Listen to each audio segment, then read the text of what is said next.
बातमी कॅनडातून। कॅनडाच्या जस्टिन ट्रुडोनी पंतप्रधान पदाचा राजीनामा दिला आणि आता तिथं मुदतीपूर्वी निवडणुका होणार आहेत। भारताचं कॅनडाच्या राजकारणाकडे आणि विशेषत्वाने निवडणुकीकडे लक्ष असणार आहे, कारण ट्रुडोनी खलिस्तान्यांना जवळ करत भारताशी वैर ओढवून घेतलं। त्यांच्या वक्तव्यांमुळे भारत आणि कॅनडामधले संबंध कधी नव्हेत इतके ताणले गेले। त्यातच आता कॅनडाचं नेतृत्व हे भारतीय वंशाच्या नेत्याच्या हाती येण्याची शक्यताही नाकारता येत नाहीये। असं का घडतंय आणि कोण आहे तो नेता, पाहूया एक ग्लोबल रिपोर्ट। कॅनडामध्ये पंतप्रधान जस्टिन ट्रुडो यांनी त्यांच्या पदाचा राजीनामा दिल्यानंतर तिथल्या राजकीय हालचाली वेगवान होत आहेत। जनतेचा रोष आणि त्यांच्याच लिबरल पक्षातील नेत्यांच्या असंतोषानंतर ट्रुडो यांनी पद आणि पक्ष सोडण्याचा निर्णय घेतला। सध्या संपूर्ण जगाचं लक्ष कॅनडाचा नवा पंतप्रधान कोण याकडे लागलेलं आहे। ऑक्टोबरमध्ये होणाऱ्या निवडणुका आता लवकर घ्याव्या लागणार आहेत। मे महिन्यातही निवडणुका लागण्याची शक्यता आहे, त्यामुळेच तिथं राजकीय उलथापालथींना वेग आलाय। अशात भारतीय वंशाचे चंद्र आर्य हे खासदार कॅनडाचा पुढील पंतप्रधान होण्यास आपण पुढाकार घेत असल्याचं म्हटलंय। त्यांनी त्यांच्या एक्स हँडलवरून तसा व्हिडिओ शेअर केलाय। Structural problems that haven't been seen for generations. आमच्या राष्ट्राची पुनर्बांधणी करणाऱ्या आणि भविष्यासाठी समृद्धी सुरक्षित करणाऱ्या छोट्या अधिक कार्यक्षम सरकारचे नेतृत्व करण्यासाठी मी कॅनडाचा पुढील पंतप्रधान होण्यासाठी तयार आहे। आमच्या मुलांसाठी आणि नातवंडांच्या फायद्यासाठी धाडसी आणि आवश्यक निर्णय घेतले पाहिजेत। देशाच्या अर्थव्यवस्थेचे पुनरुज्जीवन आणि भावी पिढ्यांसाठी समृद्धी सुनिश्चित करण्यावर लक्ष केंद्रित केलेल्या सरकारचे नेतृत्व करण्याचे वचन देतो।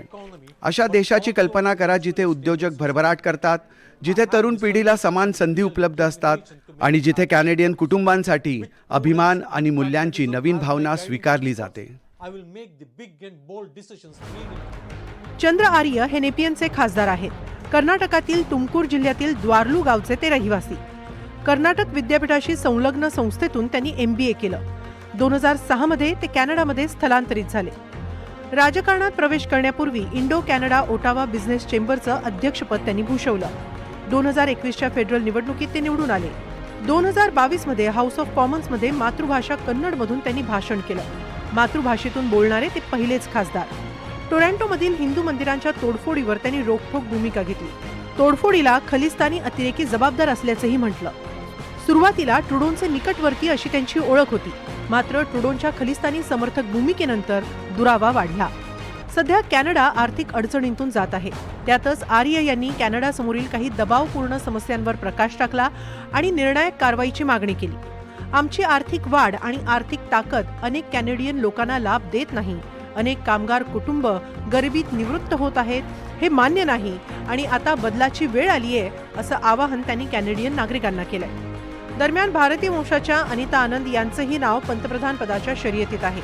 अशात आता चंद्र आर्य या लिबरल पार्टीच्याच नेत्यानंही दावा केलाय। सध्या लिबरल पार्टीनं ट्रुडोंच्या राजीनाम्यानंतर अद्याप आपला नेता निवडलेला नाही। त्या प्रक्रियेला सुरुवात झाल्याचं पक्षानं सांगितलं। आता त्याला किती वेळ लागेल याबाबत सध्या तरी कोणतीही स्पष्टता नाही।